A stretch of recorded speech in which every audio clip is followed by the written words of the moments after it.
Assalamu alaikum and good greetings. Today we have quite an interesting question. Would a good God allow the coronavirus? Question mark. Bishop Barron versus CosmicSkeptic, right? I'm not that familiar with both of this person, but the question itself is, I think, interesting to me, at least to understand or know the perspective of different people about this question. Would a good God allow the coronavirus? So without further ado, let's watch. As I said, we're living through a pandemic where people are asking big questions around the nature of life, suffering, and everything else. And I suppose at some level I see people both rejecting faith and being drawn to faith during this pandemic. People who, when they see suffering, they throw themselves upon God, and others who say, well, I want nothing to do with God if this is the kind of world he creates. Does atheism per se, Alex, have anything to say to this issue? Or is atheism more just, as you've said, a kind of a point of view on one issue, and people will have to kind of deal with the issue of pain and suffering in whatever form they can if they do happen to be an atheist? Atheism doesn't claim to have any explanatory power. Okay, what we can say is that we would expect, if there is a world in which there are conscious creatures, which I recognize some people think is unlikely given atheism generally, but if that's our premise, what would we expect to find? Well, we'd have no reason not to expect there to be all kinds of unpredictable and seemingly arbitrary suffering. It's not me who has to do the explaining here, and you're right, Justin, that during a tragedy like this you find that people come to religion and people go away from religion, but that falls within the realm, I think, of a psychological discussion. It's like people might come to God because they find it's a good way to deal with the immense tragedy of the suffering that we're facing. But that says nothing about whether or not religion provides a sufficient explanation for why it's happening or justification for why it's happening. Because here's the problem. In order to assert that there is an all-loving God who is supervising this, and because I'm not the one here who is claiming that this is being supervised, that somebody is watching this, somebody knows that this is occurring, and somebody's allowing it to occur. If we're going to assert that there is a benevolent being who is allowing this to occur, then it must follow that there is morally sufficient reason for this to occur. In the United Kingdom, just today, we passed 100,000 people who've been killed by the virus, and the Christian has to say that this is morally justified, and they're welcome to do so with reference to theodicies, by saying that this is pain. People like to speak kind of abstractly about how pain and suffering might be necessary to obtain certain goods, or it'll be compensated in the afterlife, or something of this sort. But we have to say specifically on an issue like this that yes, this specifically 100,000 people who have died of COVID have done so because God allowed it. That's the first thing that needs to be admitted by the Christian, and most Christians have no problem accepting that. The difficulty comes in the second proposition, which is that it's justified. This needs to happen, or this should have happened, or at least there's no kind of moral qualm with this having been allowed to happen. That's the problem that needs to be faced. And can I just... Okay, before we move further, right? So basically, in framing the issue is that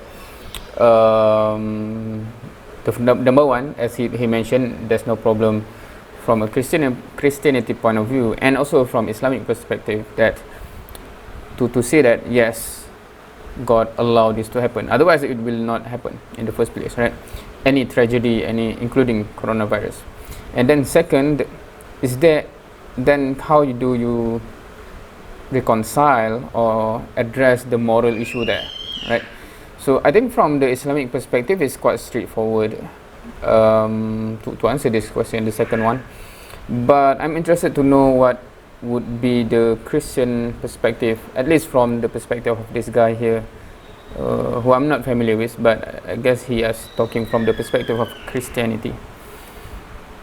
From you, Alex, just understand, is this a major reason why you don't believe in God, i.e. the problem of evil is for you a major objection to God?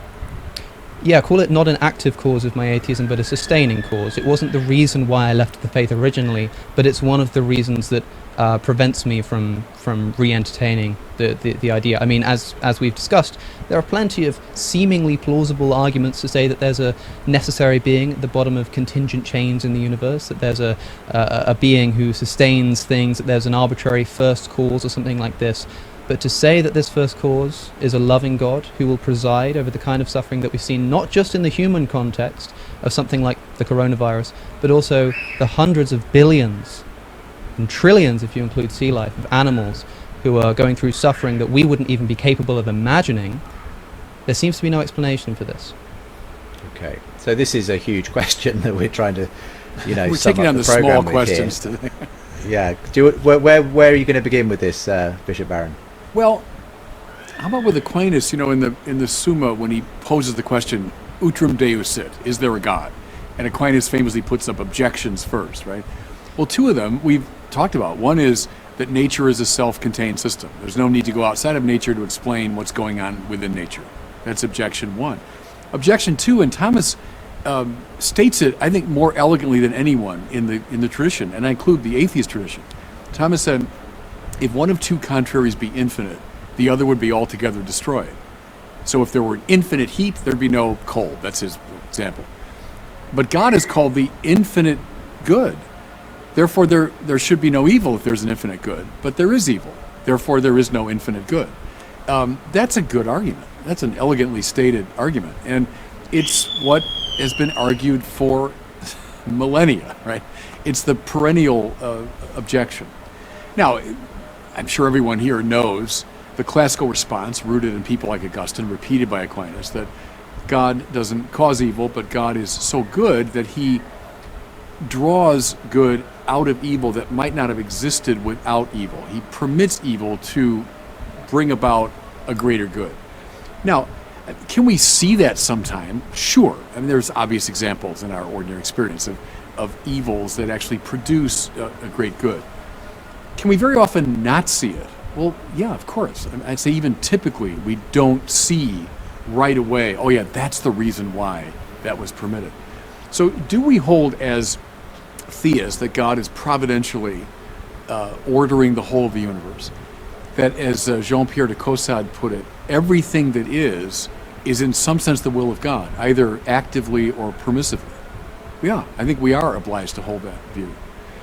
Therefore, something like this formula has to obtain, that God permits forms of suffering to bring about a greater good. Okay.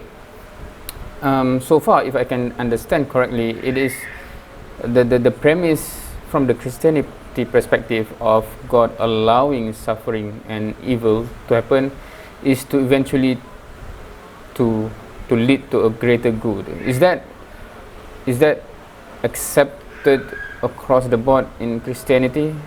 So this is a question for my Christian friends, right? So is that like a premise that is like a core belief in Christianity, or some of the core belief, or it depends on which group that claims Christianity?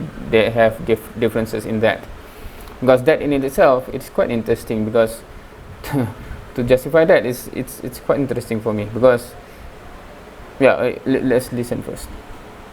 Now, can we see it? As I say, sometimes yes, typically no, but that shouldn't surprise us, right?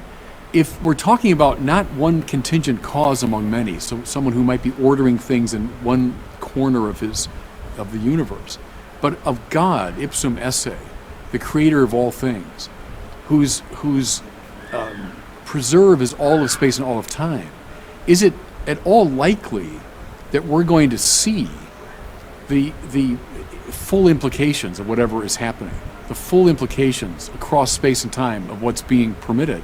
And the answer there is obviously no. And I think now go back to the book of Job is the classic biblical answer. In the presence of great evil, great suffering, is we don't know what God is up to. And we're in no position, now I'd put that back on Alex, we're in no position to say definitively there is no morally justifiable reason for this particular evil, because we need a godlike perspective on all of space and all of time in order to make that claim. And that's the import of God's speech to Job, the longest speech of God anywhere in the Bible. where were you when I made the heavens and the earth, etc. But it just means you're in no position to pronounce or to articulate that premise that you have clear knowledge. There can't be a morally justifiable reason for a given suffering.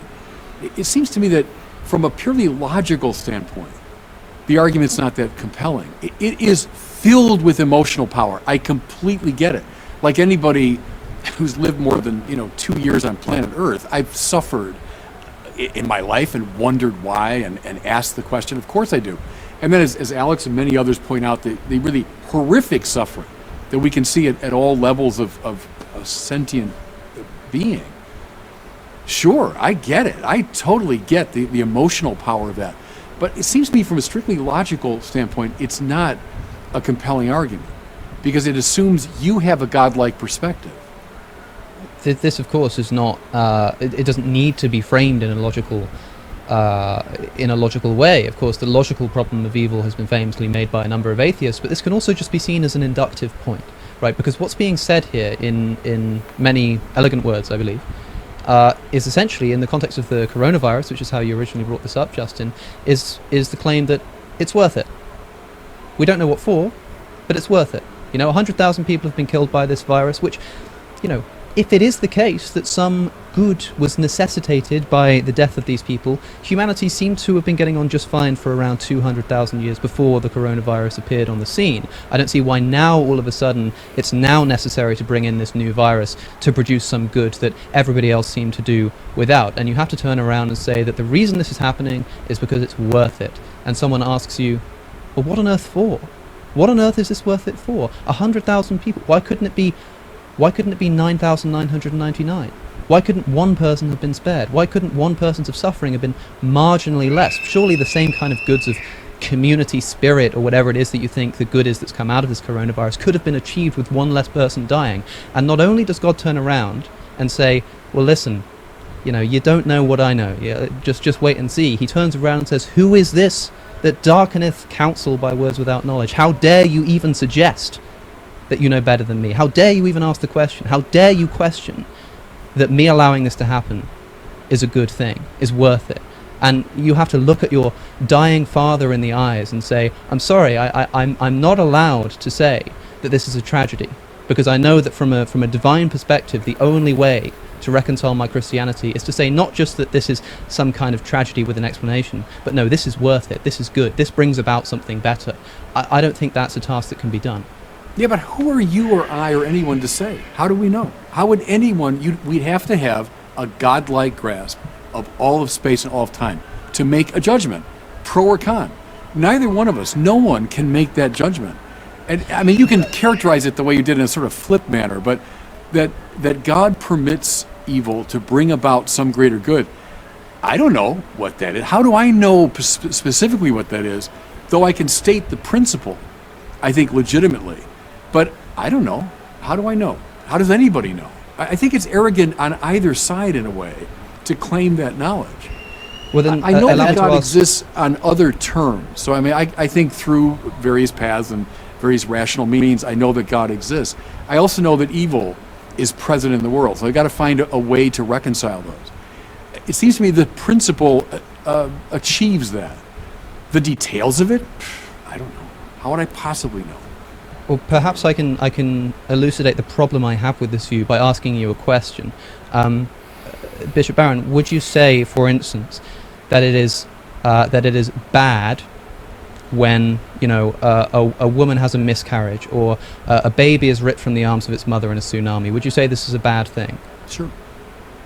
Well, how could you possibly say that? How could you be so arrogant as to suggest that you know enough about the ultimate reasons for this happening that you can conclude that this is overall, all things considered, a bad thing? The problem is that if we say that because we don't have this divine universal perspective that allows us to understand the exact, complete kind of field of play that's going on here, I'm not allowed to say that actually there's no justification for this because I can't possibly know that, then we we forfeit our right to use any kind of moral language, because we are never ever in a position to judge these things, and so we can never say that something is bad or something is good, because we don't have that perspective. No, I don't see why that would follow. I mean, I can say like a moral action is bad. I can say what Hitler did is bad. It's morally wrong. Now, did God permit that? Well, sure, in the measure that God permitted Hitler to come into being, that God didn't interfere with Hitler's activity. So God allowed that. God permitted it. But I can still say it's bad. But does God allow that evil to bring about some greater good that I can't see? That's the principle. But I have no hesitation calling things good or bad.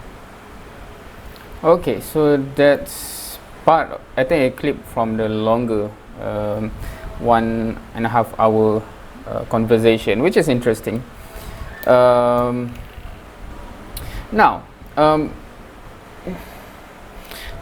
okay, I'm not sure whether we share this between Islam and Christianity, that because in Islam, a clear-cut existence of this world is as a test, meaning that our whole life, mautu al-hayat liyabluwakum, right, to test all of you, right?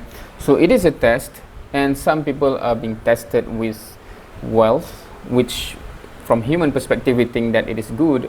Some people are tested with hardship, with suffering, which from human perspective we see as bad, but both are tests, right? So there's no such thing as I'm not associating this directly to Christianity, but some people that claim to be Christian become very wealthy using religion as their money making machine, right? Those mega church or whatever that is, right? So then part of their teaching is to say that this is good, right? And when they have wealth, it means that God have blessed us, something like that. But in the Quran, it is clearly said that those are the foolish people that think that when God give them something of this earth, it is valuable and it is confirmed a blessing despite them doing evil, right? So the whole thing is a test, meaning that so whatever happened, either good or bad from the human perspective, meaning either joy and all those things, and suffering and all those things, all of those are tested, and we are tested in different specific ways. That's the prerogative of the Almighty, and the constant is this is a test. We will be punished or rewarded based on how we deal with this test, right? So Alhamdulillah, I come from a quite okay family, and have enough things, etc., right? And when I see those who have less, right, so what is my reaction? That is the test, for example, right? So if I do not care about them and just live my life with my joy and my wealth, whatever amount that I have, then na'uzubillah, the worst case scenario is I fail my test and will be punished in the hereafter. So that's the perspective from Islamic perspective. Hence, when we say whatever it is, tsunami, volcano, coronavirus or whatever, then all of these are tests, just like someone who is not committing any wrongdoing and suddenly war crisis happen in their country, right? And how do they deal with this, etc., etc., etc. Yeah, so that's example of hardship and challenges in that line. There are people that are wealthy beyond so wealthy, and that is the test for them. And for every dollar that they have or they spend, Allah will ask them, how do you spend this, all of your dollars, and why, and is it justified? And they have more to answer in that perspective, right? So yeah, so because that is the perspective from Islamic perspective, and hence I think all of these become very straightforward, and you don't you don't need to, you know, go in a circle in a way that to justify there's something good behind it, right? So that's my perspective. So if you're a Muslim, what do you think? If you're a Christian, what do you think about what the bishop said, and you know, whether that is shared by you?